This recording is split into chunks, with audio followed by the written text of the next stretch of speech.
This is like a first-person horror game that I don't want to be in.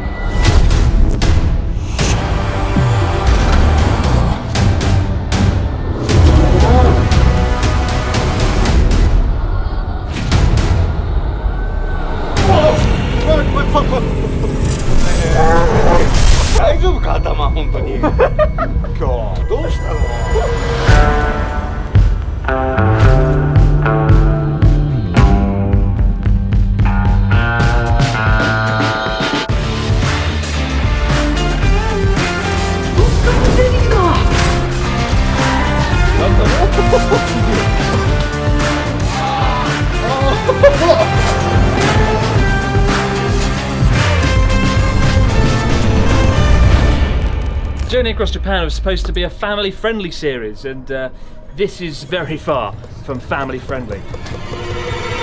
I'm not okay with this, to be honest with you. When robot historians look up the year 2020, they're going to see the word shit show come up an awful lot. You know, it's crazy when you think back 1,000 years to February or January, and you think of all the hopes, dreams, expectations you had for this year. I mean, certainly here in Japan, the country was going to be the centre of the world. 35 million people were expected to descend on the country, and instead we got no people coming, and the Olympics was cancelled. And yet, of course, that all seems like a very minor problem now, in the grand scheme of things. My purpose presenting the Abroad in Japan channel primarily is to entertain, and at times this year that's kind of felt very hard to do, to find the positivity to do that, to want to do that. It's one of the reasons I've tried to steer clear of the virus as well in every video that I've made. And I've found that the UK and Japan have never seemed so far apart as they do now in all the years that I've lived here, especially as for half this year, like all foreign residents living in Japan, I couldn't actually leave the country and then return to it, which is quite a bizarre situation, not to be able to return to the place you've lived in for 8 years. A close relative of mine actually did have heart problems, and for a time I had to consider, should I go back to the UK and just accept that I don't know if I'll be able to return to Japan or not. Fortunately, he recovered in time before I had the chance to get the plane tickets, but it was a really bizarre situation. But honestly, I don't have a right to complain, because I do know lots of you guys, I know lots of friends, family who have been affected by this, health problems, lost jobs, lost businesses.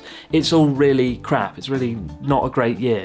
That is an understatement. And the only thing that I can do, the only thing I can offer as a YouTuber is some sort of temporary form of escapism, even if it's for a brief moment in time. Now, right now, the number of cases in Japan is actually pretty low, but going into winter, that could all change, as it's expected to.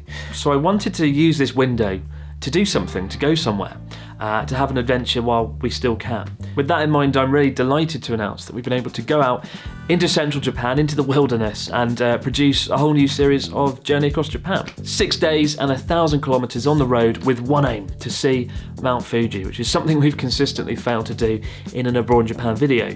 Given the many things we saw on Journey Across Japan, Escape to Mount Fuji, I think it had the opposite effect on keeping me sane. Unlike the original 28-part Journey Across Japan series, there were no bikes this time. I've learned my lesson.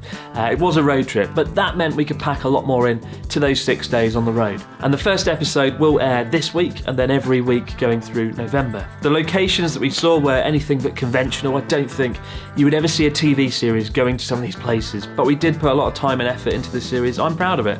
And if you do enjoy it, please show that support, hit the like button, leave a comment, because if it does do well, I'd love to do some more Journey Across Japan spin-offs next year as well throughout Japan. And I do have to say a big thank you to the Abroad in Japan Patreon community for making it all possible. But for now though, guys, many thanks for watching. I look forward to kicking off this journey together later this week. And of course, as it is Journey Across Japan, there is one key ingredient that we simply couldn't miss out, and it is, of course,